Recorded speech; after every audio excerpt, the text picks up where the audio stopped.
कविता राणी लेंका पूर्वतन महिला सभापति चौदानगर। आमे समस्ते बिजु महिला जनता दल समस्ते आमे नेत्री थिलु। सबु वार्ड रा सबु प्रेसिडेंट सेक्रेटरी माने हमर एठी सामूहिक इस्तीफा देबा पई एठी के आसीछंती। कारण हमर एठी देखिछने कोन प्रियतम विधायक पूर्वतन रा जे अछंती प्रभात भाई एवं एबे जे अछन युव विधायक सौभिक विश्वाल प्रति जो अविचार जो अन्याय करा जायछि हमर श्रीजुत नवीन पटनायक ताकू माने से जो अविचार करिसंती सेथि पई आमे समस्ते बिजु महिला जनता दल रा सामूहिक इस्तीफा देबा धारणा एठी अछु। 100 रु अत्यधिक महिला कर्मी सब आसीछु। मुख्य उद्देश्य है आमर पूर्वतन प्रभात रंजन विश्वाल से जने सुख दुखर साथी सी माने 24 घंटा रु 4 घंटा शुअंती से लोकों सेवारे ही तांकर प्राण माने उत्सर्ग कर देइछंती। तेणु तांकर मन प्राण उत्सर्ग करछंती। से सबु बेले लोकों सहित अछंती। सबु बेले लोक मन कोटी बाघर व्रतघर मृतघर से सबु बेले किए कोठी थांतु कि नथांतु से विधायक हिसाब रे आमे जानिछु आम विधायक प्रभात रंजन विश्वाल तांको पुओ हेले भी मते आमे आम मनरे सबु बेले विधायक प्रभात रंजन विश्वाल माने देइछु तांको स्थान देइछु। से सबु क्षेत्र रे हमको आम मानकु नै कि 2023 रे हमर जो महिला समिति जो हमर गठन हैला से माने मुख्य भूमिका ग्रहण करथिले। 2013 रे जते बेले मते भाई टिकट देइथिले काउंसिलर टिकट माने मो ऊपर सेति आस्था प्रकट करके मते से काउंसिलर टिकट देइथिले। तापर 2023 रे मध्य मते जो महिला सभापति पद देले मो पारु पर्यंत चेष्टा करी मो महिला टीम प्रति वार्ड रु तांकर प्रेरणा रे प्रति वार्ड आनी प्रेसिडेंट सेक्रेटरी एमती 60-70 जन महिला आमे एकत्रित होई गोटा महिला सीडीआर बिजु महिला जनता दल गठन करथिलु। किंतु आमे जेतिकी भाई को प्रेरणा रे एई महिला दल गठन हेछि किंतु हमर जे अछंती 14 उपाध्यक्ष जे अछंती चेयरमैन जे अछंती मानसी मैडम से को दिन का पई आम महिला मानकु गोटे जेते माने बहिष्कार करा गला सौभिक विश्वाल प्रभात विश्वाल को ता परठु आमे 2.5 मास अनेला पर से केबे भी माने चाहिना बिजु जनता दल केमिति 14 रे तिष्ठिबो कि हमको कौन सी संगठन रे भी डाकी नाथि कौन सी मीटिंग रे डाकी नाथि। तांकर कर्तव्य थिला जेहेतु बिजु जनता दल बुड़ीबा को जाउछि तांकर 14 प्रति तांकर दायित्व थिला किंतु से केबे भी हमको कौन सी मीटिंग रे डाकी नाथि कि कौन सी क्षेत्र रे भी मधे डाकिले नाही। आमे बाध्य होई कि हमको अणदेखा करा जिवारु आमे बाध्य होई कि सामूहिक इस्तीफा देलु। नमस्कार मु शारदा भारती नायक 2 नंबर वार्ड रे बिजु महिला जनता दल तरफ सभापति हिसाब रे काम करथुनी।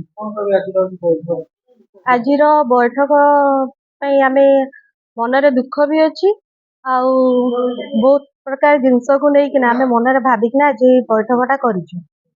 कहीं आम नेता कहले आमे जन को ही जानी प्रभात रंजन विश्वाल जी कि आमको परिचय देते माने प्रत्येक वार्ड प्रत्येक साहि जदि आज लेडीज मान कई चिन्हती ही चिन्हती आमर जिते काम धंदा आसे कि जहाँ भी आसू सब बेले से महिला को आगु रखुले।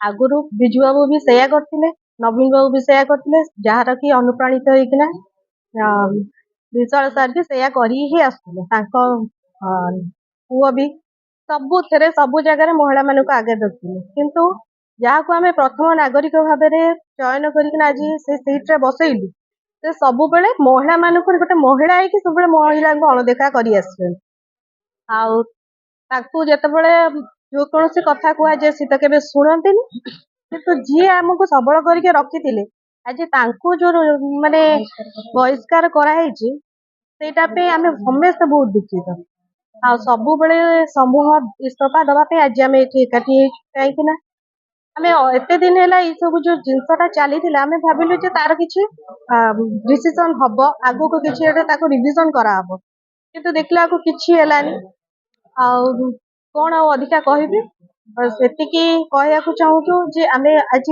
एतिकी कष्ट पाइछु बोली आज आमे आज एकत्रित होई कि समस्त प्रत्येक महिला आमे इस्तीफा देवा को बाध्य। मो नाम होची Minu Choudhury 8 number ex councillor आ कटक बीजेडी रो जनरल सेक्रेटरी। हम मु एठी आसी हम सब दल छाड़िया कि ଯେହେତୁ ପ୍ରଭାତ ରଞ୍ଜନ ବିଶ୍ୱାଳ ଆମେ ପ୍ରଭାତ ରଞ୍ଜନ ବିଶ୍ୱାଳ ସୋଭି ଆମର ଏମଏଲ ବର୍ତ୍ତମାନ ଏମଏଲ ସୋଭି ବିଶ୍ୱାଳ ଯେହେତୁ ତାଙ୍କୁ ଦଳ ବାହାରୁ ବହିଷ୍କୃତ କରିଦେଇଛନ୍ତି। ଅବିକା ଆମେ କହିବାକୁ ଗଲେ ଆମେ ପ୍ରଭାତ ବିଶ୍ୱାଳ ନେଇକି ଆମେ ଏଠି ସବୁ ଏକାଠି ହେଇକି ବନ୍ଧା ହେଇଥିଲୁ। ତାଙ୍କୁ କ'ଣ ପାଇଁ ବହିଷ୍କୃତ, ଯେ ସତ କଥା କହିନେ ଯାଇ ତାଙ୍କୁ ବହିଷ୍କୃତ କରାହେଲା, ତାହେଲେ ଆମେ କାହା ନେଇକି ଚାଲିବୁ? ଆଉ ଆମେ ଅବିକା ନିଷ୍ପତ୍ତି ନେଇଛୁ। ପ୍ରଭାତ ରଞ୍ଜନ ଆମ ସବୁ ମାନେ 19ଟା ୱାର୍ଡ ସୂତାଖିଅ ସମସ୍ତେ ବାନ୍ଧିକି ରଖିଥିଲେ। 14 ଖାଲି 19ଟା ୱାର୍ଡ ନୁହଁ, କଟକ 14 ସମସ୍ତଙ୍କୁ ନେଇକି ବାନ୍ଧିକି ରଖିଥିଲେ। ଯେହେତୁ ତାଙ୍କୁ ଇଏ କରାହେଇଛି, ବାହାର କରାହେଇଯାଇଛି, ଆମେ କିନ୍ତୁ ପ୍ରଭାତ ରଞ୍ଜନ ବିଶ୍ୱାଳ ସଂଘର ତାଙ୍କ ହାତ ମୁଠାକୁ ଟାଣ କରିବା ପାଇଁ ସବୁ ଏକାଠି ହେଇଛୁ। ଆମର ଏଠି ମୁଖ୍ୟ ଉଦ୍ଦେଶ୍ୟ ରହିଛି, ଯୋଉ ଦଳକୁ ଯିବେ କି ସେ ଯାହା କରିବେ ତାଙ୍କ ହାତ ମୁଠାକୁ ଆମେ ଏକାଠି କରିକି ମୁଠାକୁ ଏକାଠି କରିବା ପାଇଁ ଚାହୁଁଛୁ। ଏସ୍ କାଉନସିଲର ସବିତା ନାୟକ, ତାପରେ ଏବେ ଅଛି ଷ୍ଟେଟର ମହିଳା ସମ୍ପାଦିକା। ତାପରେ କ'ଣ ପାଇଁ ଆଇଛୁ, ଆମେ ଯୋଉ ଏମଏଲଏଙ୍କ ଉପରେ ଯୋଉ ଅତ୍ୟାଚାରଟା ହେଇଛି, ଆମେ ସେଥିପାଇଁ ଆମେ ବିରୋଧ କରୁଛୁ। ଆମେ ଏମଏଲଏ ଯୋଉ ଦଳକୁ ଯିବେ ଆମେ ସେଇ ଦଳକୁ ଆମେ ଯିବୁ ହେଲା। କିନ୍ତୁ ଆମେ ସେ ଏମଏଲଏ ହେଲେ ଦୁଃଖ ସୁଖର ସାଥୀ, ସବୁ ବିପଦ ଆପଦରେ ସିଏ ଆସିକି ଠିଆ ହୁଅନ୍ତି। କିନ୍ତୁ ତାଙ୍କର ଯଦି ବିପଦ ପଡିଛି ଆମେ ତାଙ୍କ ପାଖରେ ଠିଆ ହବୁ, ତାଙ୍କ ହାତ ମୁଠାକୁ ଟାଣ କରିକି ଏତିକି କହୁଛୁ।